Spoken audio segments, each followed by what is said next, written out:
tu ki lai hian in seven munom katia trong te in thiama lam te in thiama zai te point thiam do na ka fia ku bi zati lo thing chia lo mulawa ni ti ko ka lo phelawa kulna na un boka etianga college le school ina min som reng reng chuanin in ha hlel zok chu afternoon session ani zela chuang chuan thu kan soi rei vak don lo ani cho nuwa zai te lam te kha kan ha hlel zok awangin hil thui deuh ka soi don lo an chin ka soi an khan voin te reng hi na tinge mo de meeting kan ya adang local le tu kina po hian heta ka local ma hian vairam tangin mi khol kan ne wangin jingdar ko tang khan meeting kan lo nei to a chuti ham chu ni ya kan thul azual dewa tin ke ma ka lo sin bo rei deuh ko ne hil poi mo khan an da khom dewa chu chu thil dang awangin wena hian ka chu ma le ngai ron bok sia thiet thiam na kan di la ni Ephraim Higher Secondary School chan chin hi ka thuak to ma point thu ka lo soi to a sang ni som ni pathum em ni o ka pelo min som kha sikul no pang te ala ni a amai ro chu kan result kan an khan aro pui ka ti le ani sikul than khat chu an van ne a dem tur pon ni lo wa an sikul alo ding lei to a an result alo tha thang to a chu wang chuan zirlai du an thang the ni ini sikul e chu dur zirlai du thang the din kuna han kan da ding chi ala wa min pe kho ma piang lom takin kan lo doma ti chuan zirlai tha vak lo ko hain mel ka na in pass me da nia chu wa chuan in sikul ro pui ta kan in ka ria an zir ti tu te in peng na te nu le pa ta than hem ngai na te china han kan ngai tha to a khang wang te kan he sikul hian in malam ta kan in ka ria tu na athen chin ho hi ro puya he ai sang zo phe theng theng ti ka ring ka tu soi tu tak tak ka soi mai pakhat le china pula na ka khong e om ka phela wa pula na wanal na soi moi na in nan khan ka ri ro thilo om chu hey society phim hian il ngai dan thang thang ani thina entertainer kan ni tiang chi min ti hlim tu ti kan hon dan tha dik lo thina ninge mo khan nan ngaya kan ma mo ani heng ho hi entertainer hi kan ma mo em maya amai ro chu mizo society hian eng level ang kan da o ti te karil ro aw ba ma ne ke ma kha kalawin ngai tu ani pastor kan ma mo ko kan pa kan ma mo zirti tu tha kan ma mo sarkara mi khin kan ma mo bok hian mi khin kan ne te kan dam chung hen entertainer te kan ma mo entertainment program te kan ma mo chu tiang tak chu nuain siam tu te kha alo me ma kha entertainment khan hun bi kha anei ta ni ti chuan zinglai te ka cha du cheu chu entertainment alo kan ran su ti kha nia na tu wa tu chuan sikul kal le kha ngai to nga zirlai zir huna chuan entertainment ringot kha thei to lo wani mani khanin Srinagar sports ministers conclave kan ne ya chintan sivi ran ge hindin chita chuan Gopicha na train chuan in Srianga India badminton star ro pui coach ro pui ni bok kan badminton na mi thiam zong chel chuak tu tun na ya mizote badminton na ma gan son thei tu ra academy player te la lut tu hian in soya hello mai tu vak lo ba tun generation hi nam ni ho en ni chu an ni ho hi an pian limatanga internet le smartphone pian pui khan ni ya dia kan lo ni deuh don ti kha ahun kha kan chiara alo ni vel to thak maya ini no panlai chon hei kan senior tak tak anaman ni no panlai jan radio abulang chana chuan tv alo lama chu ta po dur dan san chen thia in thra thiam lo in ngai tu thiam lo chu bi zo cable tv lo chu ga zo in chu mi mai video player oma cable tv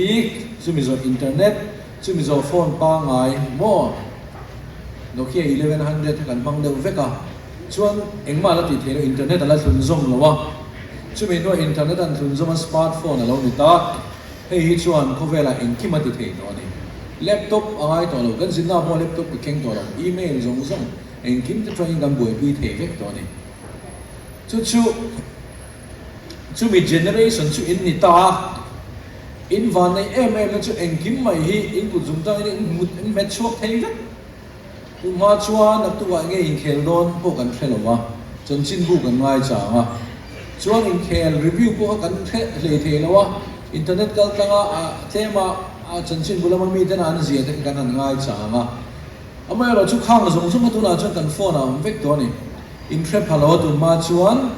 dial up antia landline phone khawma sumi chu computer kan han connect hai puzo de na ma kha chiang me manga abuang me ma picture pakhat download tur bon rei to ma nga ya chu pa ni lo kan ni lain tuna chuan internet ha kan pian pu smartphone ha kan ku ta lo ta ha ti chuan khovel information zong zong in thria khovel thil theng zong zong in thria chumi generation chu in lo ni ta ni in van ni ji chu AI no chu ka chat GPT ne kimati all some vek all some le tu ki thalo zo ka ni chu na nge lo theng ta chu in van ne na chu du to kila zirna ta na pui thei dan du zong zong chu po ka ka thiama in van duai ve na thung ro chu in khovel ka ta hian om ta ni tiru ti poi ka ni deu tho kan khovel ka ta hian om ta ni hil dang i ka ngai to fak lawa chu go pichana tu so ya ka han ki re tai la he generation hi an trisel don la ti an tan ngai lo ke nan kal ngai lo motor tun lai chu toi te po taxin la zela ke kal tamanga ya fit anga ya in khel tamanga ya chuan kan trisel don ni phone khoi ina omren chuang mang lo ho hi an trisel don lo wa ani chuna thir thui khom bai tu na trang kum so ma chuan lifestyle disease rang heart disease kan ti te lung lam te tin nge ni bp sang te hypertension kan ti chi le chumi kai hoi khang chu stroke kan ti te kha tu nai an sarai dona ti india ram mi thiam ro ta khom na so ni chu ti chuan chumi kan counter the tu chuan physical activity kan ti tamangai ti te kha so ka chu galu thuk lo nga ka soi tum chu in van nei na hi in van roina ni tel bok wangin ni china kan principle tu soi ka balance ti ka poi mo ta em ani chu kan ru om reng se thau me tani che ka soi to don adot le chu aya upazana chung chang inia hey mizoram borsa pakatin ayan call trina dc pakatin ayan call trina sanga ko som thum pakade somni le bathum in karkhan borsa mekola ania major mekola ania chupa chu british pania sa pania chupa chon mizo de kam in en wang het hian a sei lo mizo de nammol tak ni sin het yang khopan nun tha le ro pui aya upa za nun an ron pu chuak thei hi tun ma khan namro pui zok china le kho chak lam khi tiang zinga khen an om to an nge yang ni tiani an soi khen chu oriental culture an ti chu aya upa za ni aya upa ma te han bu te he ti han kun niam te in the thindro korean film in thindro japanese te pon entry na tru korean ho chan chin ka chiari ka khil don cheu mani le korean ho na plastic surgery an ti na sanji le an phoi sa man na sanji an mit khin lo zai lo vet an jaw line an lo siam lo vet cosmetic an ti ba ka chumi wanga mi an tuma an be na san hua an lo wanga e frustration or ma suicide rate san ji de japanese le korean thalaya chu nam sui cha hom dru ma ro chikan subject an vak lo khala ma kanin local na son tu ngena ma ni ho ka ti chuan ko chak ho reng khian ni aya upan za ni chu wang chuan ke ni pon aya upan kan za tu ra ni ti kha ka soi du mai ania aya upan za hi in zir tir thar le nga ya sang ka chu somwa le pakwa khan pulian dala la phua aya upan te za thiamin an thu te o in zon fo ro pipu te ro thil lu ani aya upan te za thiam ro atia sang ka chu somwa le pakwa pipu te ro thil lu chu man lai khan mizo te mi mi mol nam mol nge ni kan ti lai khan nam ba lang in thu thina ni mizo te ka lo mana po sa bon te ni kan don thin ni tu ma chu khati hun lai khan values ro pui tak men lo ne chu aya upaza ani chu tu lai hian zoi na tat niam me ka ke ni te chu van ni no ka mi kan ni ya ke ini hun lai tak niat kon ayu pai min tir chuan nial thiang lawang ai nia tunai chuan ni talo enge ni thi at deu kha kha ni eng wangin e ayu pa kan zang ti hi ka sei ve thin da na chuan an hau sak zok wangte an le khathiam zok wangte ataksan kumrua len zok wangte ti do nila in lian to zoka in mel te po tha zoka lekha point thiam to zoka eng wangin e ayu pa kan zang ke ni aya an upata wangin chu chau cho ve khachi kan soi lem eng wangin e aya upa kan zang ke ni aya an upata wangin te na dang pan lo tu rani enge ni big ti lo tu chutia kan in za ton den lo chuan enga ma in ngai lo rir mi zo thalai kan kal kho manga mi mulwa mang ru te thoin kan in sualanga ayu pa te kan sual runa mi zo in kan ti du ngai lo ni tham thar zinga mi zong song kan ti du lo atam zo kan in du mi lo ma se mi do is a claim te le mi zo values family lo in ayu pa ten sual thi ni chu chu lo mai to un ru ngun de in frame higher secondary school chu kan ne ke chu na ayu pa ka zang ti tu mi zo te kan values ro pli ta kan ni an hial ngai lo ayu u te ti te ni top mai ni an sual ngai lo ayu u te mo roi thena chu ki ho te hian upa berina barma chuan no panginan bar kal ngai lo ti ni ka chu ngai to kher lo mai the nani chu ni la tra mai ha hwan to lo wa ka chu kan khethia ma amai ro chu e tun ma in mizo in ni dru mizo kan ni ya mizo in values kan nei chu aya upa sa ani eng wangi e kan aya upa te kan sang a chan na chu ke ni aya an upa ta wangin chu chau chu fiam o anu num ber ka se chu he ni ya thế mình hay chịu ở đây đâu thế mấy thì là in rin lâu đâu cái sợi đôn này à in rin lâu đâu cái nó tụ ba chung quanh sợi hậu với ôi thế thành in giặc đâu đôn biển bùn chung trang sợi đôn Presbyterian cổ khăn mi kan ya bial khom puya man kum đâu khan in thu puya oma sợi hậu tu nắm tia kan han sợi hậu đôn là kan han in bu khom ma anh bị thao đùa cái khom maya kan in bu khom ma kan zukal khom chu biển bùn ta nó trang cái tờ lầu nu lệ pa putar đâu thổ hăng kal khom chỗ mai ni thalai bùn sợi chi ni hin tia chu wangin commitment cái này về rem san na pi nga sợi ni tia a chan chu mo ngun to ilong ai to ro ngun to ngai to ngai ne thil knowledge ta la kan thian ve rim ma ta na thwa khovela mi khing tam la be ra mi china kan ti sia ani to lo di kan thian ro India kan ni to India hian sang hi som hi le pathum kan China kan le pela tu na hian projected ang chuan India hi 1.47 billion ni lo billion le ta ni Mizoram chu nuai som le Singapore sang sa yang vela ne 1.7 million chau kan ni ta ni chuan India ram zau wi khatizat 1.47 billion on na khan India hi kati Mizoram population hi zazera bial point pakua polen phalo bial pakua telu tu kani chulek chu kan ni ta ni ta chuanin chumi chunga chuan Mizo da chu kan lo piang tlem em mai in ngai tu ngai nu in thapung tu ren zang ngai kha fa hi nu le panoma me chia mi panoma tru fa pan ni an nei ta mi ne nu le ku thi ne lo chen khathiam non lo nu le panoma fa panin ne ya fa panin nei chuan nge an pung em pung lo an thi hun na thap tu replacement chaw ni ta ne pung tur chuan fertility rate hi 2.1 tala ni nga ya tuna Mizoram fertility rate hi 1.87 ani Indian national average ko aphalo vayan tam kan ti ko ni nai thapung na sa fe ani tin Meghalaya ta chuan in 2.7 nei ani ya 2.9 ani ya Nagaland 2.7 ani ya Assam le Manipur 2.2 nu pakhatina fa ahin zel hi pani ai tam zel ani Mizoram nu ina fa ahin zat hi pani atling to lo 1.87 1.9 ang vela ni ka cha du chau chui hi ni tu nang zela kan kal hian kho chak lung pui lu mangai lo China ra lian ko ngai lo Indo ko ngai lo kan ral don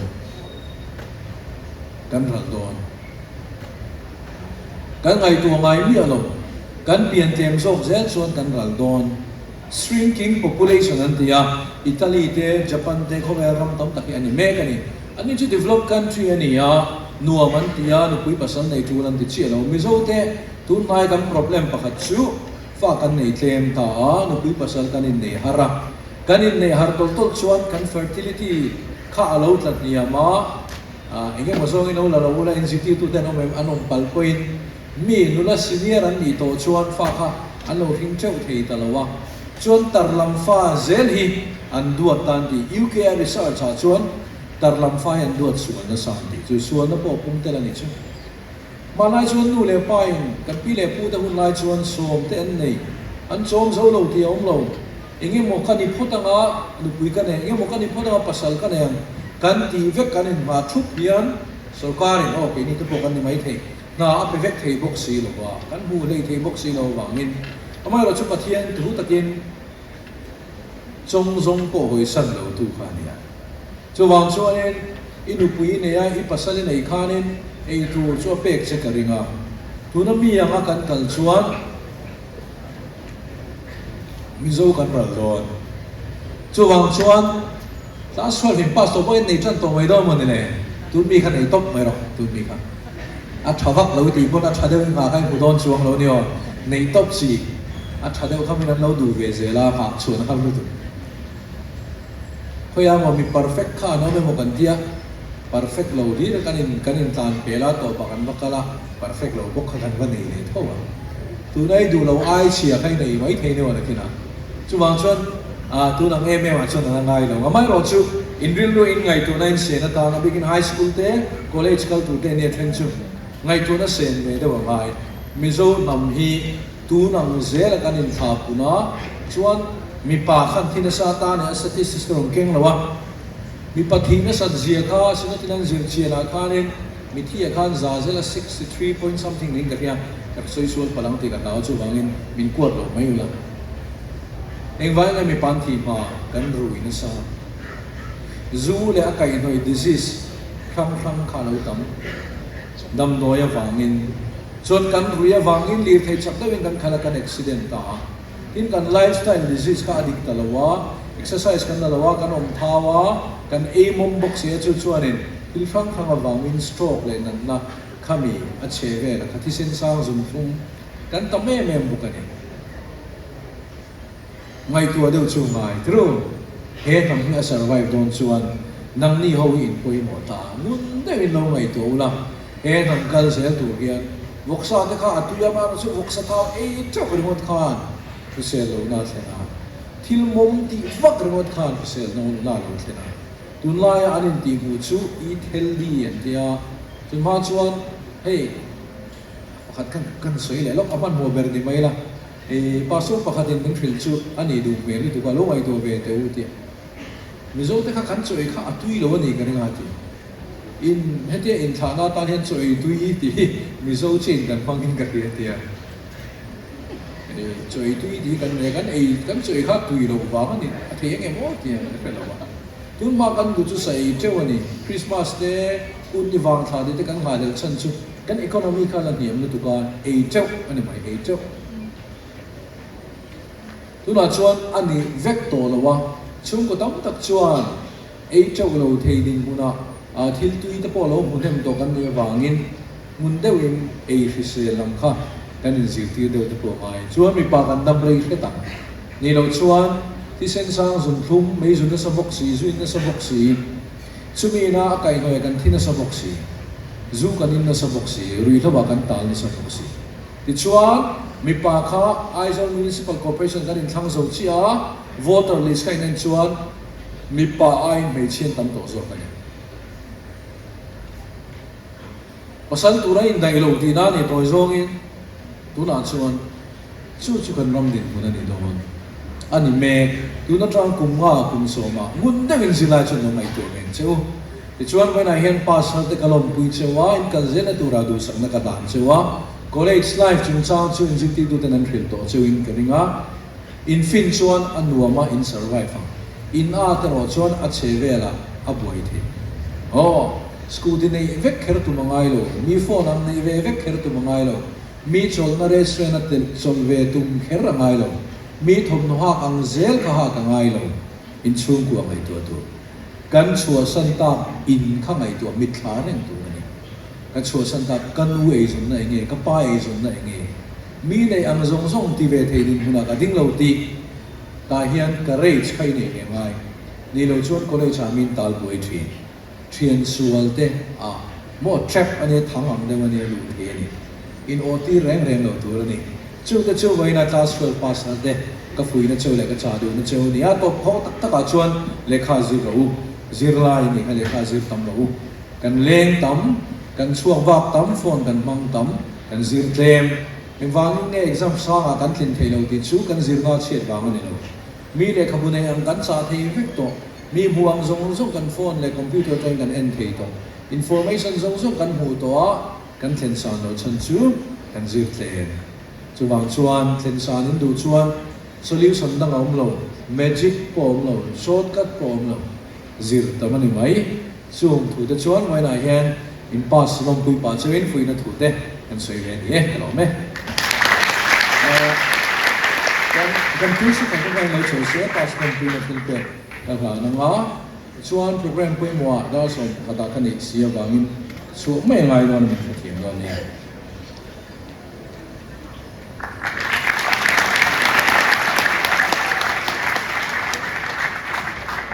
Sorry, sir.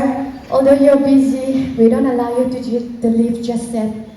With you standing beside me, I would like to give you a face-to-face word of gratitude. We are very thankful for your kind and inspiring words, sir. We truly appreciate your presence here with us. At this very moment, I would like to request Mr. P.L. Ramhluna, father of our respected principal, to hand over a small token of gift to our respected chief guest.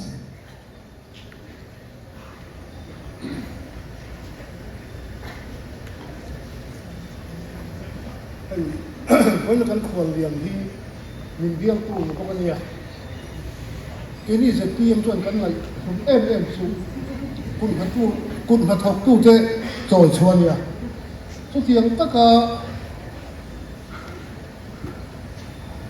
party là ngày ngồi xem bụi này thế số là tu là xem bụi anh là tu xem bụi là làm cái